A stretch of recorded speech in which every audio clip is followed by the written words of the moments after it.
여러분, 야고보서에 대한 저자에 관한 논란은 많이 있습니다. 대부분 알고 있는 것은 예수님의 육신의 동생 야고보 선생, 예루살렘 교회의 초대 감독으로 보여지는 그런 야고보 선생이 야고보서를 썼다. 물론 성령께서 쓰게 하신 것이지만은 대부분은 그렇게 그것이 확실하다라고 알고 무슨 사도 야고보가 썼다. 사도 야고보는 일찍 사도행전에서 12장에서 돌아가셨죠. 그래서 12사도 중에 가장 먼저 돌아가시긴 했습니다만은, 그러므로 12사도들 중에 야고보가 사도 야고보만 있는 것이 아니라 알페오의 아들 야고보도 있기 때문에, 그래 사도인 알페오의 아들 야고보가 이 야고보를 썼지 않겠느냐. 저는 어디에도 제가 결론을 못 내립니다. 왜냐하면 동생 야고보라고 하는 그런 이론들이 더 강하지만, 중요한 건 아닙니다. 이래도 저래도 관계없지만, 그 지론이 강하지만 너무 강하다 보니까 사도 야고보, 알페오의 아들 야고보가 이 사도 야고보서를 썼다 이렇게 말하면 무식하다고 돌 던지는 사람들이 있단 말입니다. 그러면 안 된다. 그것은 너무 편협하다고 해야 되나? 단세포적이다. 신학적으로는 이것을 알기가 어려운 부분이 있습니다. 그래서 예수님의 육신의 동생 야고보가 썼다고 했을 때는 이 야고보서를 주로 야고보 선생이 썼다. 그래서 야고보 선생이라는 말을 여러분이 많이 들어보셨을 겁니다. 사도 야고보보다는.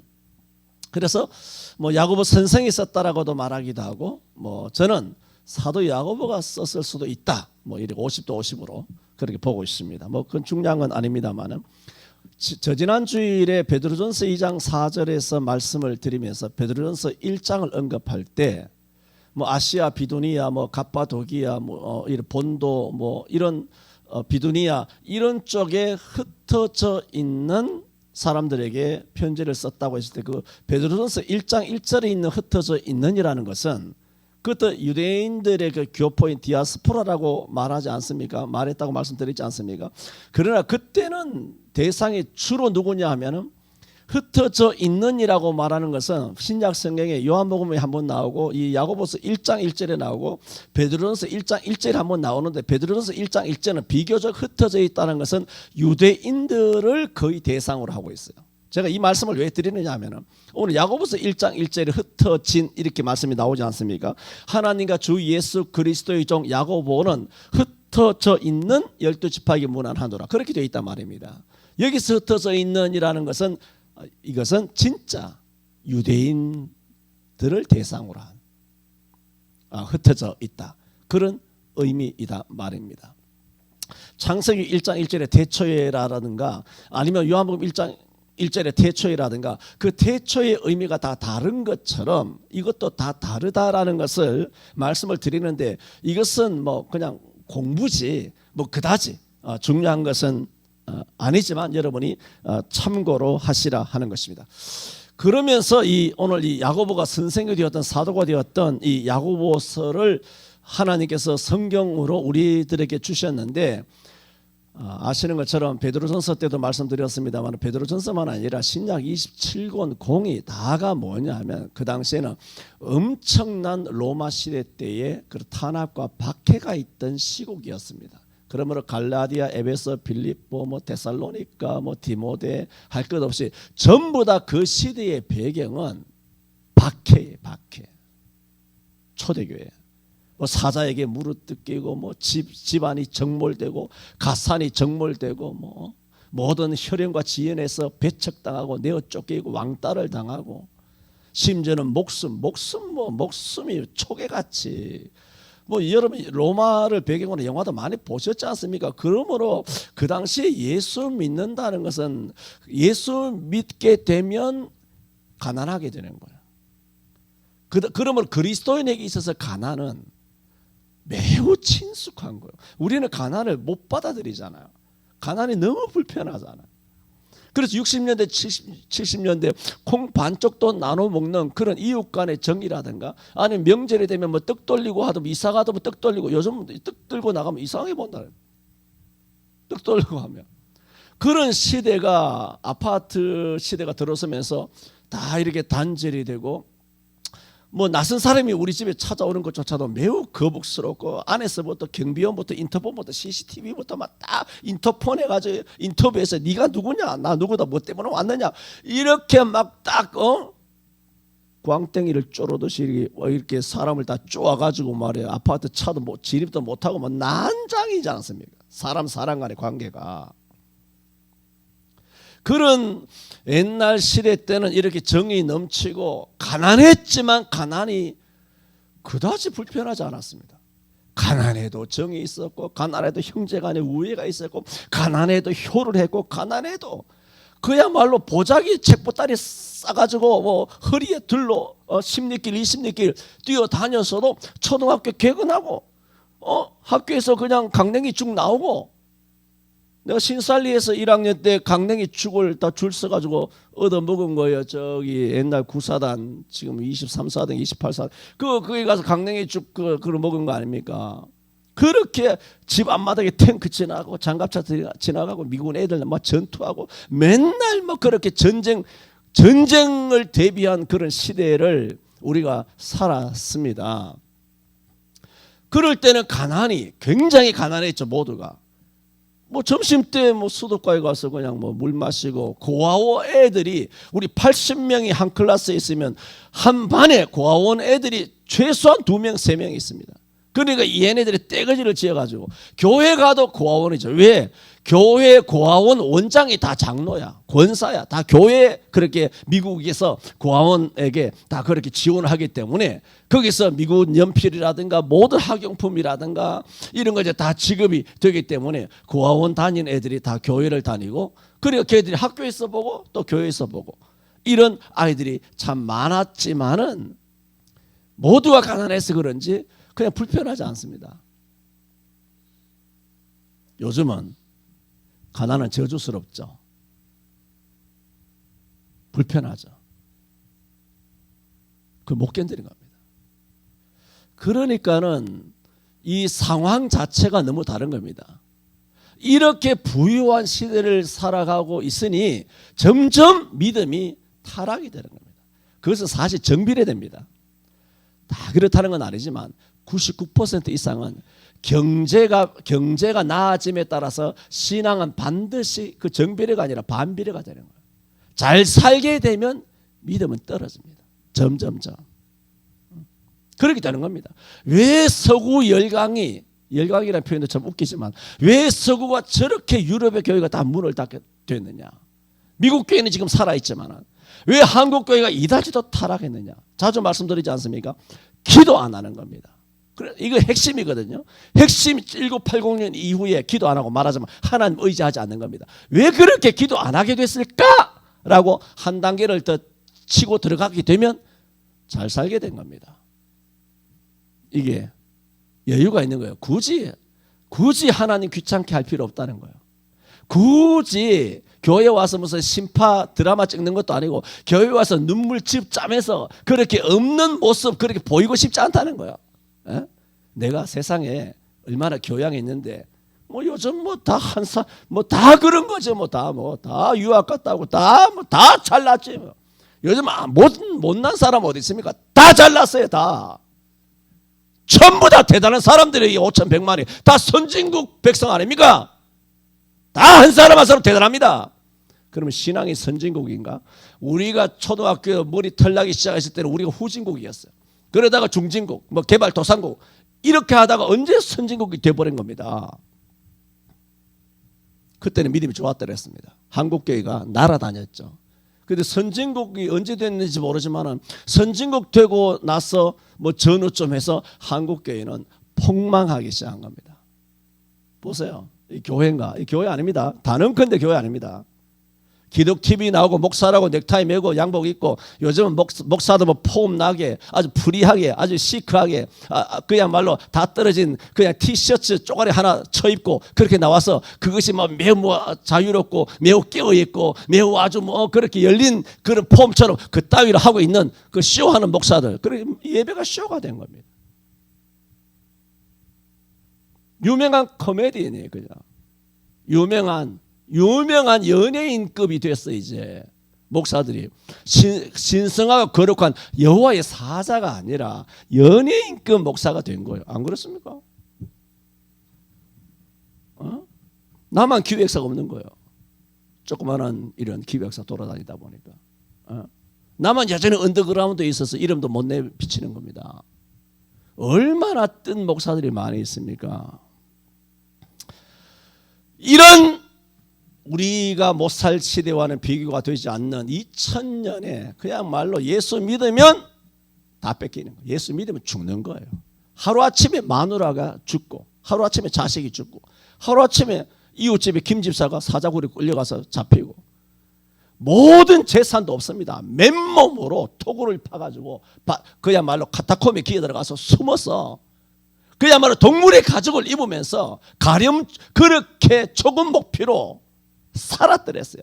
그렇게 사니까 형제가 얼마나 대단했겠어요. 상상이 갑니까? 얼마나 형제가 대단했겠어요. 주를 위하여.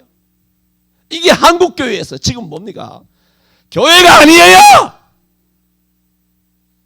깼나? 깜짝 놀랐지. 미안하다.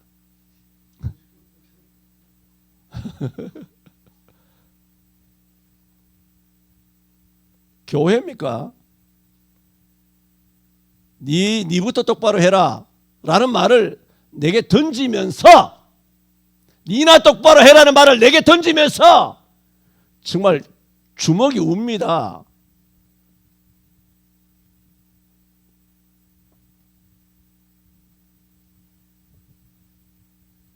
그래서 야고보 사도인지 선생이지 어쨌든 야고보는 이 야고보서는 아주 독특해요. 야고보서는 어떤 기독론이 있는 것도 아니고 신론이 있는 것도 아니고 무슨 인간론이 있는 것도 아니고 뭐 구원론이 있는 것도 아니고 내세론이 있는 것도 아니고 이 야고보서는 짧은 성경인데 인간으로서 이 땅에 살아갈 때 부딪히게 되는 모든 문제를 어떻게 성경적으로 보아야 하느냐.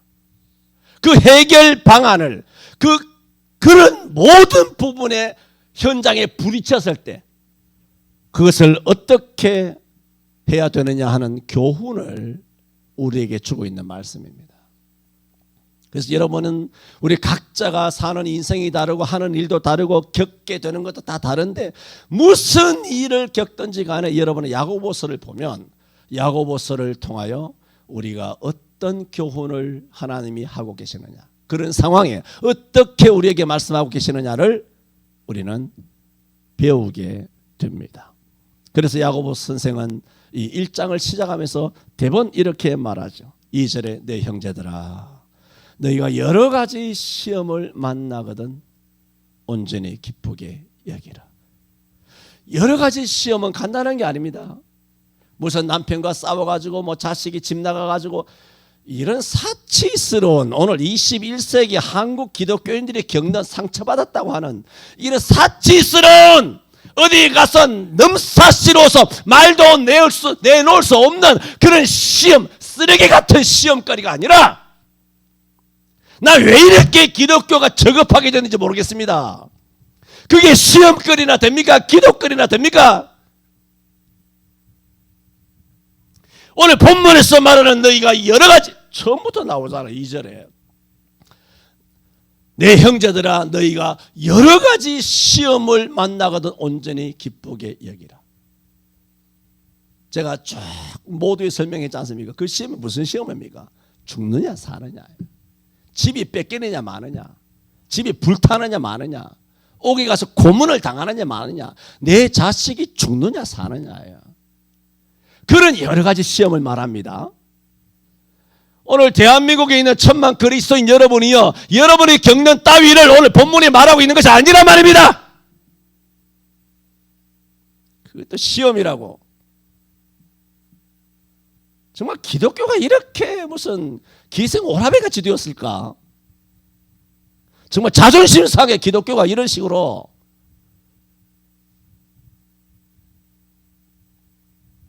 여기서 시험은 말씀드렸습니다. 그런 시험이야. 그런데 야고보가 뭐라 그럽니까? 그 여러 가지 시험을 만났지만 뭐라고 말합니까?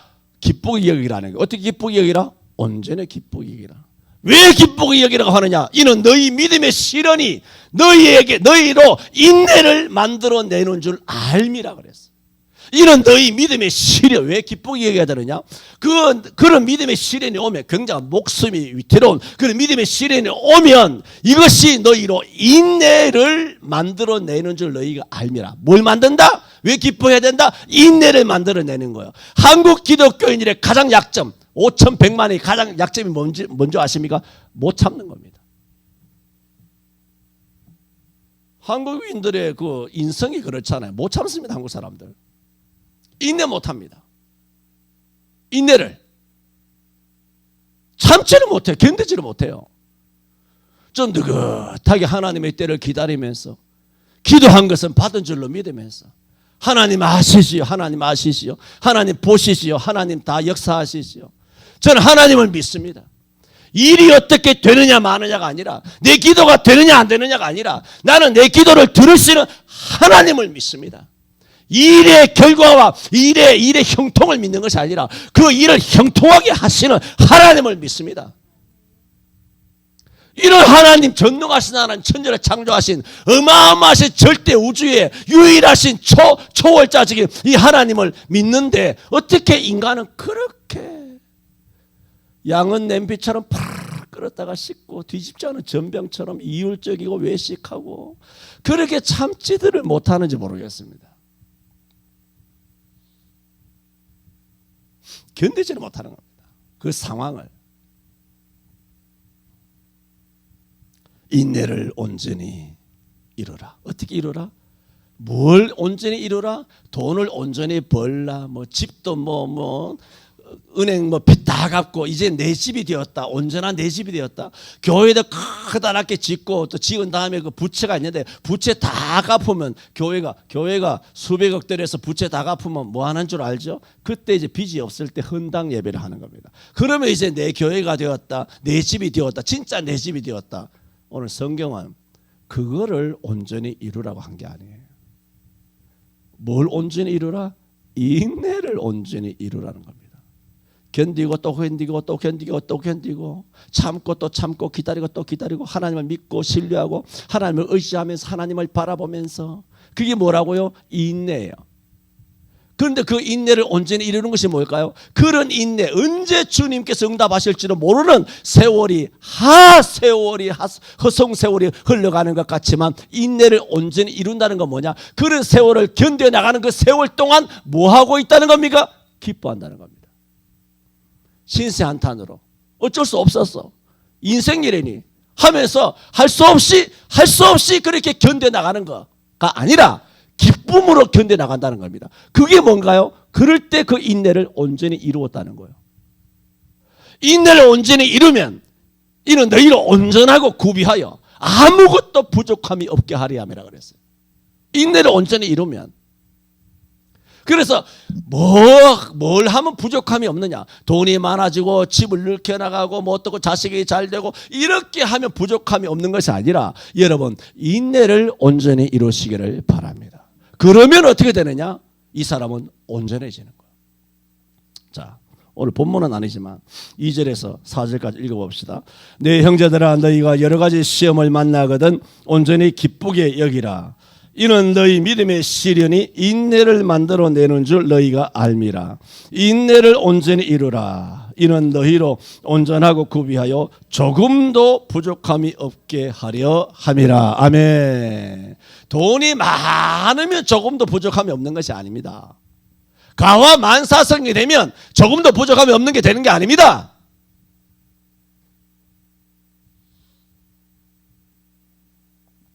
기본적인 의식주를 필요 없다고 하는 것이 아니라 인내를 온전히 이루어야 합니다. 이런 야고보 선생이 이 1장에서 너희가, 내 형제들아, 너희가 여러 가지 시험을 만나거든 온전히 기쁘게 여기라. 이 시험에 관하여 교훈을 하는 등 5장, 야고보서 5장 전체를 통해서는 우리가 인생에서 온갖 것을 겪게 될 때, 그때마다 우리가 어떻게 처신을 해야 되느냐 하는 것에 대한 전체적인 교훈을 다루고 있는 성경이 야고보서이다라고 말씀을 드렸습니다. 그러면서 여러 가지 교훈이 있죠. 다 교훈은 다 다른 거예요. 각양 다른 교훈이에요. 이게 다 집대성됐기 때문에.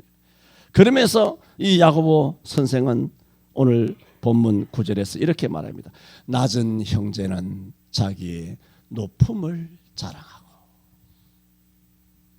그래서 오늘 제목이 인생인데 오늘 첫 번째 주일날 드리는 첫 번째 말씀입니다. 뭐라고 교훈하고 있냐? 그러므로 낮은 형제, 핍박을 받고 박해를 받아서 가난하게 되고 돈이 없고 굶주리고 어렵지 않습니까? 처지가 거지 같은 이런 거지도 없죠. 그 시대 때는 이렇게 엄청나게 사회적으로 신분이나 신분이 보장이 되지 않죠. 기독교인은 범죄자니까, 반역자니까 신분이 보장이 안 되죠. 경제도 보장이 안 되죠. 목숨도 뭐 사생활도 뭐 가정도 뭐 부부도 가족도 다 보장되는 것은 하나도 없어요. 그 얼마나 낮습니까? 로마 시대의 가장 낮은 계층이 누구냐? 기독교인이란 말이에요. 박해 시대 때 그렇게 낮았다. 핍박을 받고 박해를 받았다. 그럴 때 우리는 꿈이나 꿉니까? 예를 들어 우리가 일제 36년인가요? 36년 동안 지배를 받고 있을 때 여러분 그 당시에 대한민국이 독립한다는 것은 상상을 못했습니다. 왜냐하면 조선인 그 얘기하면 너무너무 뭐 말이 많아지고 하니까 어쨌든 간에 1945년 8월 15일 날 우리 대한민국이 독립한다는 것은 꿈에도 생각 못했습니다.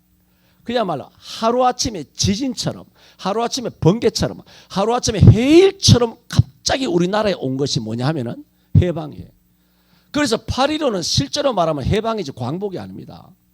해방은 타인의 힘에 의해서 이루어진 해방이에요. 광복은 지들 힘으로 광복전쟁 쳐가지고 이긴 거예요. 그랬습니까? 우리나라 광복군이 350명 정도밖에 안 되는데 무슨 350명이 일본과 싸워서 이겼다는 겁니까? 역사적인 팩트인데 우리나라는 8.15가 광복이 아니라 말입니다. 실제로 해방이에요. 미군에 의해서 그렇게 된 거예요.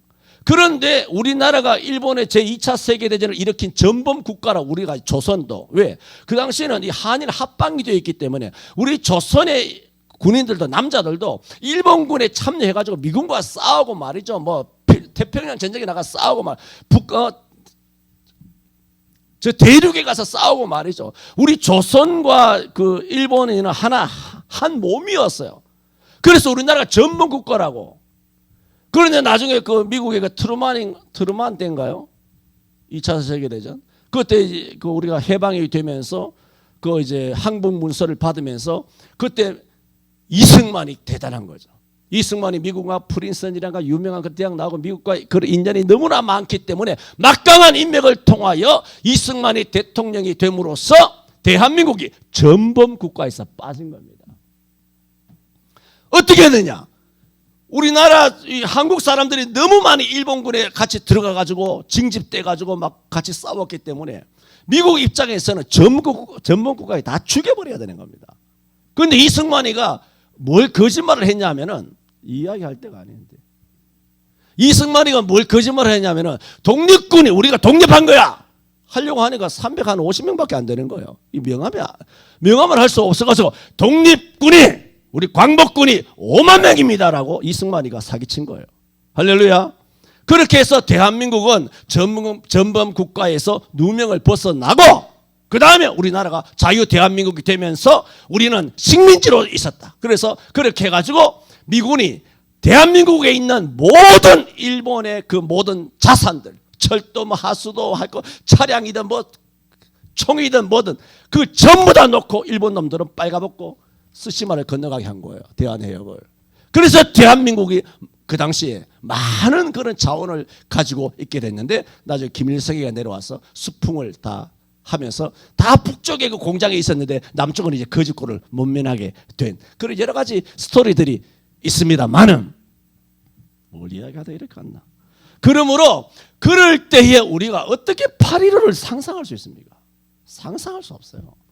그때 일본은 로마처럼 해가 지지 않는 나라, 뭐 영국이지만 로마처럼 대일본 제국이라 그러잖아. 대한민국이라는 말을 못 들어봤잖아요. 대영 제국, 대로마 제국, 대일본 제국이라. 일본 앞에는 항상 대가 붙는다고. 우리 아시아권의 사람들이 아니라고. 그 사람들은 막강한 그런 권력을, 힘을 갖고 있었던 것이 일본인데, 그러므로 해방된다는 것은 상상도 하지 못했던, 지금 여러분 설명을 드리는 겁니다. 이 시대의 사람들이 그렇게 낮은 형제, 엄청난 어려움을 겪고 있는 이때에 우리가 해방을 상상할 수 없듯이 로마 시대에 박해를 받고 있었던 이 야고보 사도, 야고보 선생 시대에 초대 그리스도인들이 얼마나 낮습니까? 낮아진 걸 설명했잖아요. 그런데 높아진다? 여러분, 이 기도 제목이 떠오르겠습니까? 이게 불가능합니다. 높아지다니. 어떻게 높아집니까? 높아지는 것이 아니라 오늘 죽을까 내일 죽을까, 그야말로 나를 받아놓은 거예요. 날 받아놓은 거 이제 도살장에 끌려 들어갈. 그런데 이 낮아지는 것을 우리가 2, 3, 4절을 봤잖아요. 인내를 온전히 이루는 거. 이렇게 엄청난 박해와 핍박 가운데 이렇게 낮아짐에, 말할 수 없는 그 낮아짐에 있을 때 인내를 온전히 이루라, 그건 이해를 하겠다는 거예요. 그런데 오늘 9절에 와서 너희가 높음을 자랑하라. 높아질 것이다. 높아질 것을 믿으라. 내가 지금 낮아 있지만은 주여 나를 높여주실 줄로 믿습니다 라고 믿으라는 정도가 아니라 말하라는 거야. 말하라. 그래서 욥기 22장 29절에도 이렇게 말했어요. 내가 낮춤을 받거든 높아지리라고 말하라는 거예요. 여러분, 이것은 흔히 말해서 적극적인 사고방식, 인간들이 말하는 적극적인 사고방식, 긍정적인 사고방식이 아닙니다.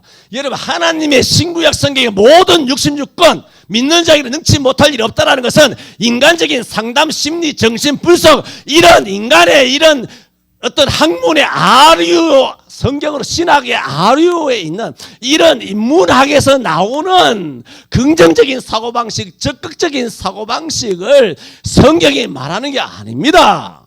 성경은 믿음을 말하는 것입니다. 믿음, 영성을 말하고 있는 것입니다. 하나님의 성경을 사람의 심리나 정신적 수준으로서 하나님의 성경을 접근하면 안 된단 말입니다. 인본주의적으로 하나님 말씀을 해석하면 안 된단 말입니다. 믿는 자에게 능치 못할 일 없다는 것은 적극적 사고방식 아닙니다. 긍정적인 마인드가 아니에요. 전능한 하나님은 믿는 믿음이에요. 믿음. 내가 가난하고 낮아져 있지만은, 내가 지금 병들어져 있지만은, 내가 지금 암에 걸렸지만은, 내가 지금 사업이 엉망이지만은 주여 내 사업이 잘 될 줄로 믿습니다. 그러면 네가 낮을 때에 너의 높음을 자랑하라. 너가 낮아질 때 너의 높음을 믿으라. 말하라. 여러분, 말하는 대로 되는 줄로 믿습니다. 그게 뭡니까? 고백입니다. 그게 뭡니까? 기도입니다. 그게 뭡니까? 하나님을 신뢰하는 것. 여러분, 여호와를 신뢰하시기를 바랍니다. 낮은 형제는 자기의 높음을 자랑할지니 그랬어요.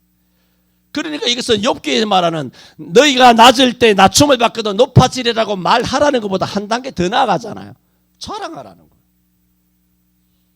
말하라는 것은 하나님을 신뢰하고 믿는 것이에요. 근데 자랑하라는 것은 지금 여전히 거지인데 이미 자랑하라는 거예요. 나는 높다. 높음을 자랑하라는 거예요. 그 높음이 실상은 뭘까요? 골로새서 3장 1절 이하에 보면 너희가 그리스도와 함께 살리심을 받았으면 위의 것을 찾으라. 거기는 그리스도께서 하나님 우편에 앉아 계시느니라. 너희는 땅의 것을 생각지 말고 하늘의 것을 생각하라 하는 그 하늘이에요. 이 땅에서는 안 이루어진다는 것이 아니라 땅에서는 비록 그리하지 아니할지라도, 땅에서는 비록 영화를 보지 못하고 내 병이 치료되지 못하고 이 가난이 극복되지 못하고 내가 여전히 처형대에 올라와서 불에 타 죽고 모가지가 잘리고 내 자식들도 처참하게 죽어가는 모습을 내 두 눈으로 뜨고 본다 할지라도, 그러나 내 아내와 내 딸과 내 모든 자녀들 그리고 나와 우리의 모든 성도들은 저 천국에서 하나님의 생명의 밀관을 얻게 될 것이다. 그것을 자랑하라는 거예요. 지금 말씀드린 게 뭔지 아세요? 이게 기독교입니다.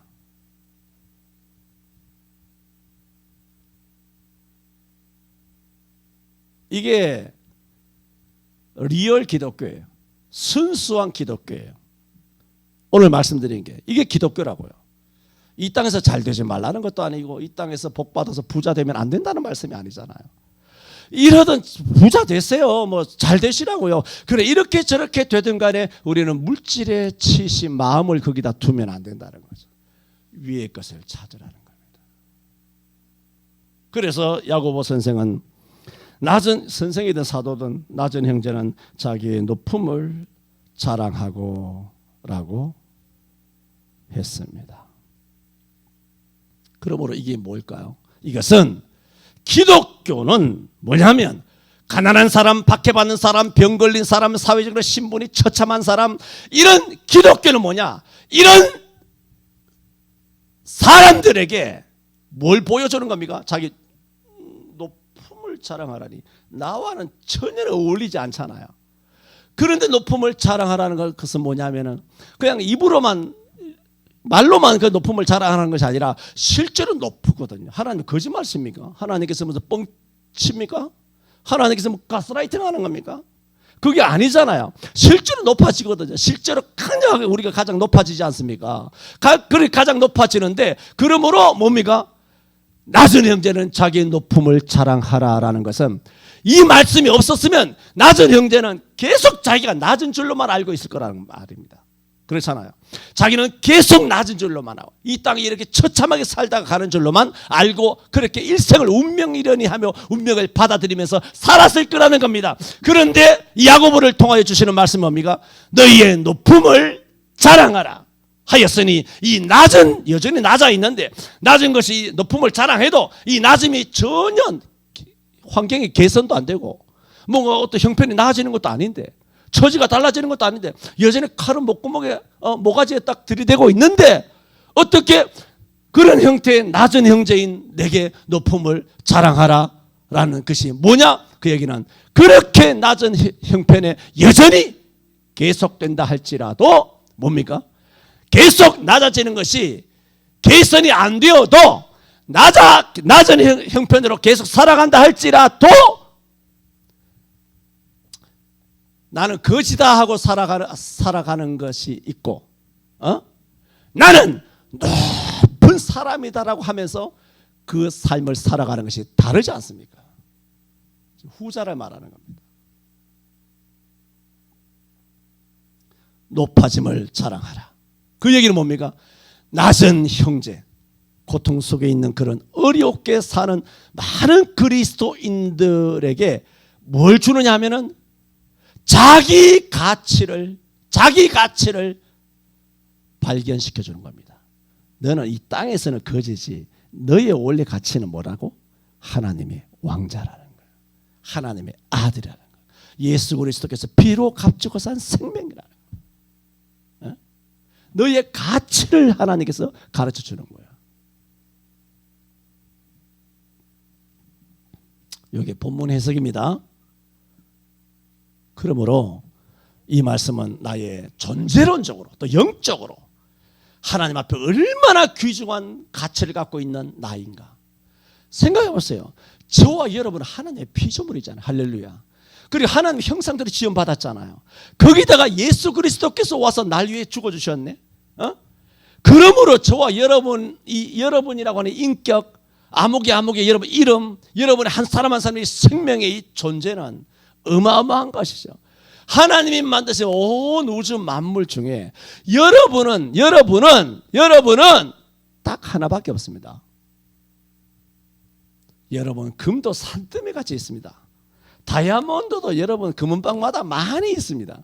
근데 여러분은 딱 하나밖에 없습니다. 그렇게 귀한 존재예요. 그래서 제가 첫 번째 말씀드린 것이죠. 하나님께서 낮은 형제는 자기의 높음을 자랑하라 하는 것은 가난한 사람에게 자신의 가치에 대하여 다시 새로운 의미를 가르쳐 주십니다 라고 말씀을 드렸습니다. 그러므로 오늘 마지막으로 하나 드리고자 하는 말씀은 그러므로 이 말씀은 하나님 앞에서는 물론 세상 앞에서는 물론 뭡니까? 여러분이 교회 안에서도 매우 매우 중요한 존재임을 깨달으시기를 바랍니다. 그래서 초대교회는 이 말씀 그대로, 초대교회는 로마 시대잖아요. 신분이나 계급의 교회 안에서 말입니다. 그 시대에 교회 안에서 신분이나 계급의 차이가 없었어요. 심지어는 노예가 목사가 됐습니다. 노예가 목사가 돼서 노예가 주일 한 교회야. 한 교회인데 노예라고, 그 로마 시대의 노예는 인간도 아니고 가구에 가구. 생사 여탈을, 아들도 아버지가 생사 여탈을 하는데 종놈은 아무것도 아니죠. 이거 가구라니까. 이거 길거리에 있는 돌멩이에 짱돌 낯들고 그냥 잡초 베버리는 존재란 말입니다. 그런 노예가 목사가 되었어요. 그래서 교회에서 설교를 하고 성찬이죠. 성례전을 집행합니다. 그런데 그 노예인 목사의 주인이 있다고. 그 주인이 한 교회에 나오는 거예요. 한 교회에 나와서 목사님 그 말씀을 듣고 앉아 있는 거예요. 이게 여러분 가능한 일입니까? 지금 낮은 형제는 높음을 자랑하라 하는 데 있어서의 구체적인 시대의 예시를 통하여 여러분이 적용을 시켜드리는 겁니다. 두 번째는, 그러므로 오늘 우리 대한민국 한국교회에서는 우리가 어떤 깨어있는 진짜 그리스도인, 성경적인 그리스도인으로 살아간다는 것이 무엇일까 하는 것을 지금 말씀드리는 겁니다. 놀라운 거 아닙니까? 로마 시대의 교회 안에서는 빈부귀천이 없는 이런 일이 일어났다는 것은 세상에 있을 수 없는 일이고 경천동지할 일입니다.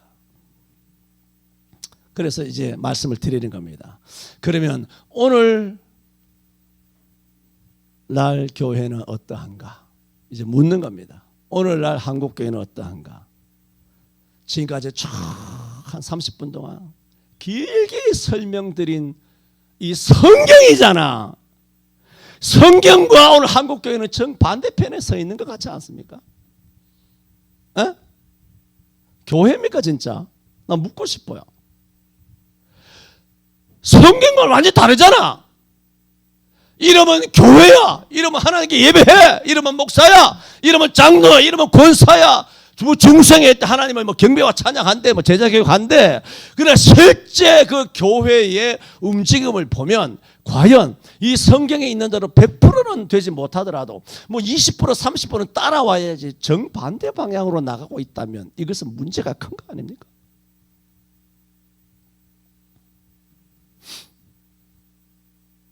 오늘 오래되었다고 저는 봅니다. 한국 교회 안에는 이미 신카스트 제도가 성립된 것 같습니다. 여러분 인도에 알죠? 신분대로 뭐 브라만 카스트리아 뭐 이런 뭐 여러 가지 뭐 네 가지 카스트 제도가 신분적으로 나면서부터 귀족은 귀족이고 승려는 승려고 뭐 나면서부터 뭐 노예는 노예고 이런 인도의 아주 지탄받는 카스트 제도는 대한민국에는 이미 요소에 신카스트 제도가 성립된 것입니다. 30년 전부터 전국 교회는 목사가 누굽니까? 목사는 하나님이 세운 거예요. 박사는 인간들이 세운 거잖아. 안 그래? 목사 하나님이 세웠다는 이 목사만, 성경에 박사가 없다. 바벨론의 박사 이래서 사쿠라드 박사들 들어있지만은 박수와 술객들 할 때 그런 것들이 들어있지만은 성경에는 박사는 없어. 그런 면에서 박사가 없어. 학사도 없고 석사도 없고 박사도 없다고. 성경 유일하게 있는 목사야. 박사가 아니야. 그런데 약 30년 전부터는 전국 교회가 극소수를 제외하고는 이 목사로 그 교회 가서 심으를 못해요. 왜냐면 안 받아줘. 뭘 받아와야 되냐면 박사가 돼야 돼. 이력서를 못 넣어. 이력서 주고받는 것조차도 아주 인본주의적이지만은 아주 비성경적이지만은 전에 설명 다 드렸잖아요. 설교할 때. 성경에서 어떻게 당신의 제자를 뽑아서 베드로가 바울 사도가 어떻게 디모데를 에베소 교회에 디도를 또 그레데에 떨어뜨려 두고 어떻게 그렇게 교회마다 주의 종들을 세웠는가. 저는 1년도 안 됐을 거예요. 그런 설교를 한 것이에요. 수요일날 설교를 했나? 수요일날 안 나오면 모르는 것이에요. 여러분 수요일날 우습게 생각하면 안 됩니다. 수요일날 엄청난 말씀들이 계속되고 있는데 여러분은 돈 벌기 바빠서 못 나오시잖아요. 응? 그건 뭐 어쩔 수 없지만은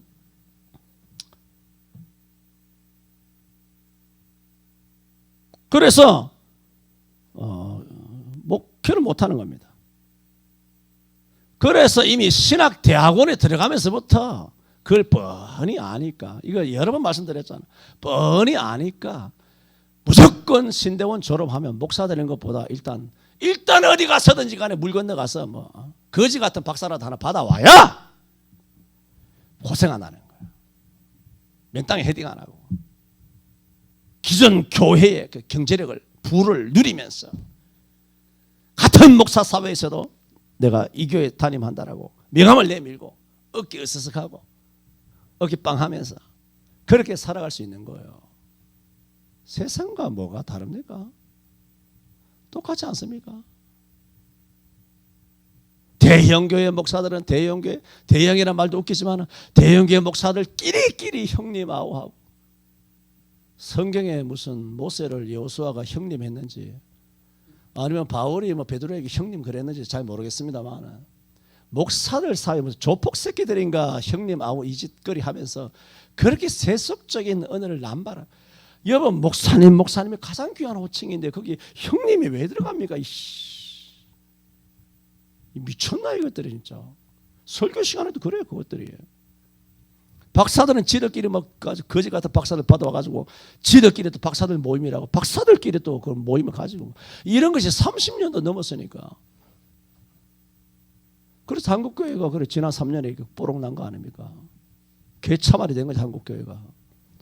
하나님 말씀 어디 간지 없고 오로지 정부 시책에 순종하며 그렇게 살아온 거 아닙니까? 지금 그대로잖아요. 계속 진행 중이잖아 이 사람들아.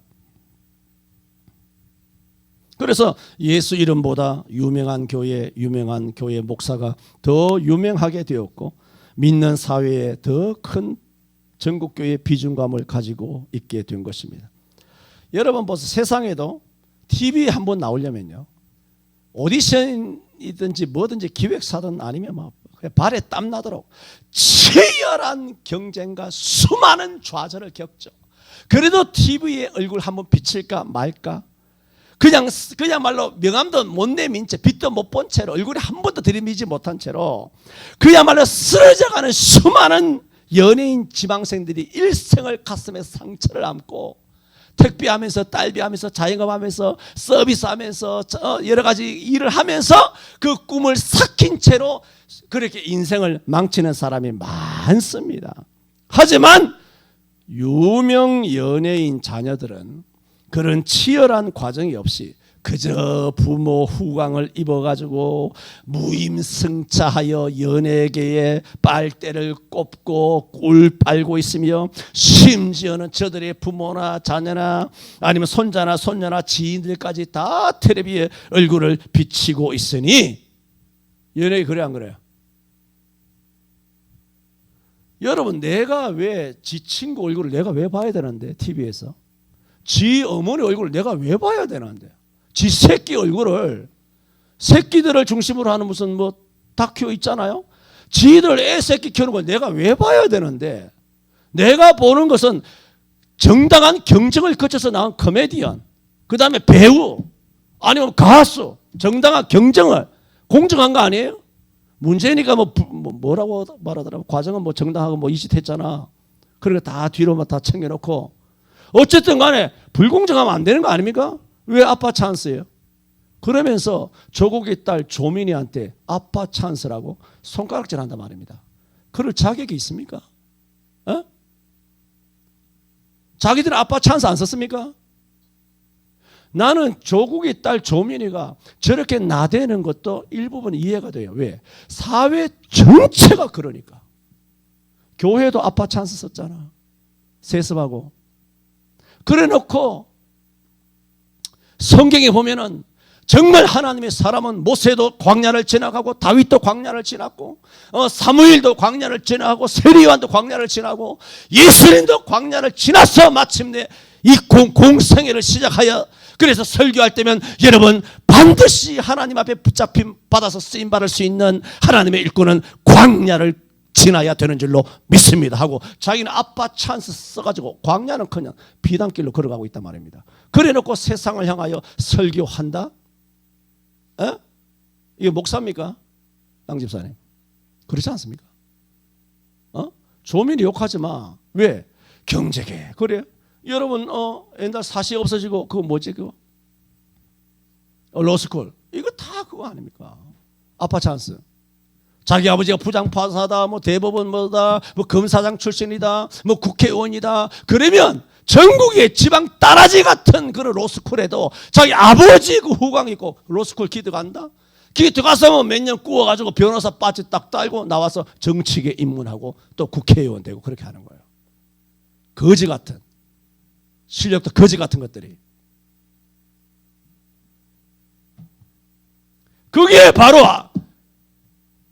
불공정한 게임이 바로 로스쿨이란 말입니다. 이런 것들이 그 법대 출신인 그 아버지 밑에 있는 조민이가 그런 거 모르겠어요? 사회 구석구석이 엉망인데 다 아빠 찬스인데 뭐? 내가 뭐 어쨌다고? 그래서 LA 가서 뭐 밥도 처먹고 뭐 유튜브 먹방도 하고 막 그렇게 하는 거야. 그렇게 하게 된 데선 그것은 뭐냐? 이 대한민국이 기독교를 비롯한 종교계고 재계고 뭐 법조계고 경찰이든 뭐 연예계든 간에 무슨 공무원계든 간에 전부 다 구정물 투성이니까 뭐 왜 나만 가지고 그래?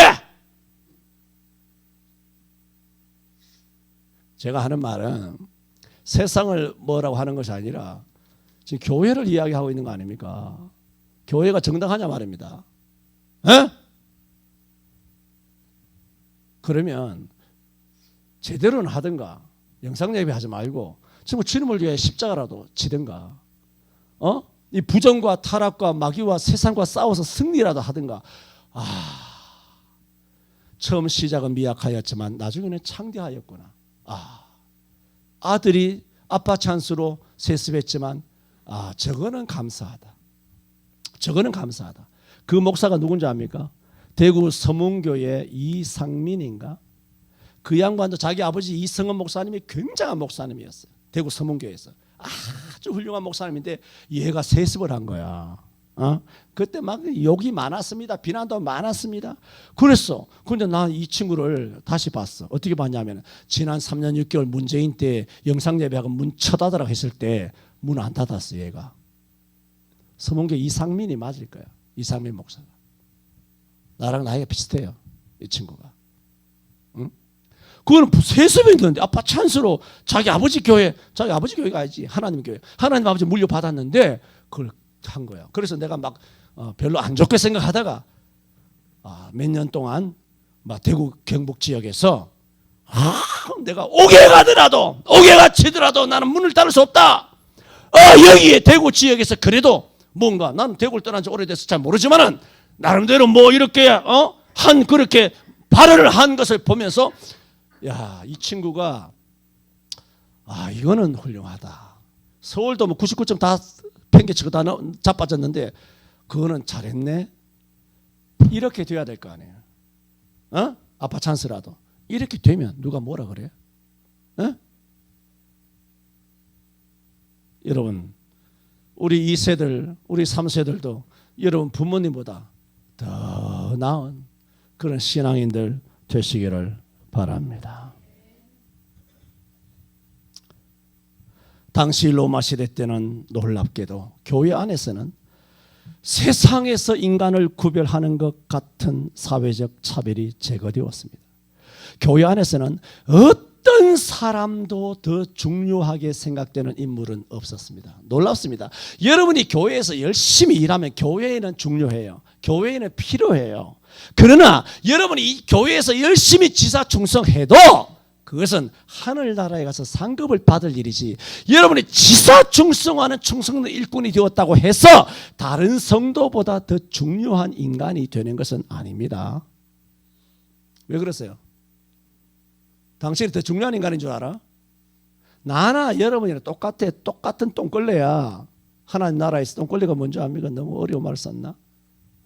반장도 줄반장도 아니고 그냥 똥걸레라고. 그 이상한 생각하고 있어. 장로가 되면 자기가 더 중요한 줄 알아. 뭔 얘기야? 장로라는 직분이 중요한 거 아니야. 장로는 성경이 있잖아. 당신은 성경이 있어? 당신 이름이? 에?